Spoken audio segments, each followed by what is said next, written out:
Hello doctor Abdul Salam Umar with you.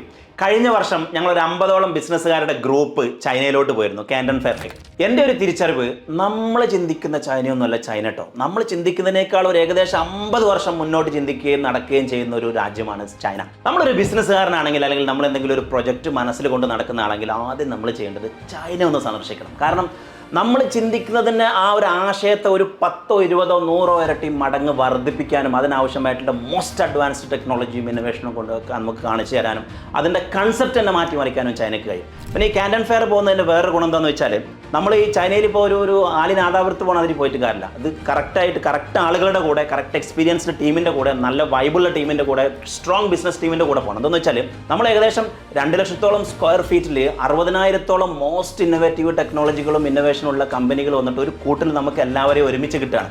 അപ്പോൾ അതുപോലെ തന്നെ നമ്മൾ 10, 50, നമ്മൾ 100, 150ഓളം ആളുകളുണ്ടാവും ഈ കൊല്ലം. അപ്പോൾ ഈ ആളുകളുടെ കൂടെ ഒക്കെ പോകുമ്പോൾ നമുക്കൊരു ക്രോസ് ലേണിംഗ് കിട്ടും. എല്ലാം കൂടിയായിട്ട് നമ്മൾ തിരിച്ചു വരുമ്പോൾ ഒരു പുതിയ ബിസിനസ് ഐഡിയ, പുതിയ ആശയങ്ങൾ, അതുപോലെ തന്നെ ഒരു പുതിയ മനുഷ്യനായിട്ട്, മെൻ്റലി നമ്മൾ ഭയങ്കര ഗ്രോ ആയിട്ടായിരിക്കും തിരിച്ചു വരുന്നത്. ഏപ്രിൽ 15 മുതൽ മെയ് 5 വരെയാണ് കാൻഡൻ ഫെയർ നടക്കുന്നത്. നമ്മുടെ ബിസിനസ്സിൻ്റെ ഏതാണ് ടൈപ്പ് നോക്കിയിട്ട് ഫേസ് 1 അല്ലെങ്കിൽ ഫേസ് 2 ഫേസ് 3 പങ്കെടുത്താൽ മതി. പക്ഷേ വർഷത്തിലൊരു മനുഷ്യൻ ഈ ലോകക്രമത്തിൽ ജീവിക്കണമെങ്കിൽ വർഷത്തിൽ ഒരു പ്രാവശ്യമെങ്കിലും നമ്മൾ ചൈന സന്ദർശിച്ചിട്ടില്ലെങ്കിൽ നമ്മൾ ടെക്നോളജിക്കലി അല്ലെങ്കിൽ ലോകത്തെന്ത് നടക്കുന്ന അഡ്വാൻസ്മെൻറ്റിൽ നമ്മൾ ബാക്കിലാണെന്ന് വേണം വിലയിരുത്താൻ.